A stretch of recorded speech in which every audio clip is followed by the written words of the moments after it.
Sa mahigit 20 sports at laro, maglalaban-laban ang mga batang atleta mula sa iba't ibang bahagi ng Pilipinas simula ngayong araw sa Palarong Pambansa 2024. Gaganapin po yan sa Cebu City. Kumustahin natin ang sitwasyon doon sa unang balita live ni Alan Domingo ng GMA Regional TV. Alan, may buntag. May buntag, Ivan, nandito na sa Cebu City ang mahigit 12,000 athletes and coaches na sasali sa pinakamalaking sporting event sa bansa ngayong taon.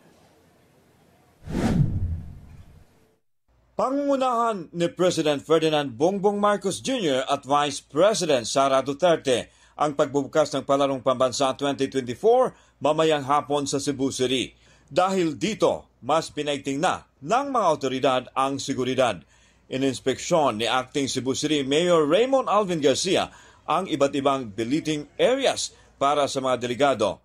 Sino ang mag-aakala na ito ang Lahog Elementary School, ang holding area? Ginawang tila isang hotel ang set-up kung saan level up ang VIP room.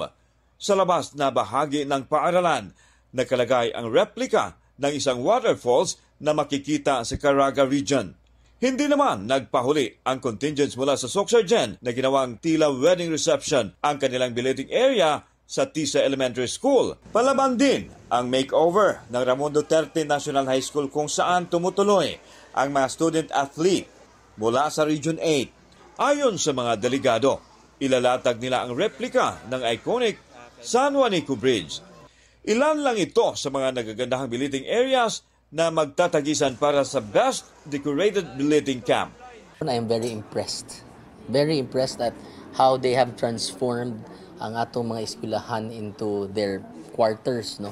Kahapon, nag-inspeksyon siya sa rubberized oval track sa loob ng Cebu City Sports Center.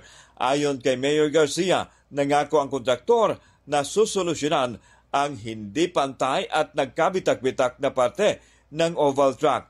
Resulta raw ito ng mga nahulog na kagamitan sa ginawang stage at sa mga dumaang sasakyan na naghakot ng mga materyales sa loob ng sports center. Dahil sa opening ceremony, isasara ang mga pangunahing kalsada sa lungsod papunta sa Cebu City Sports Center.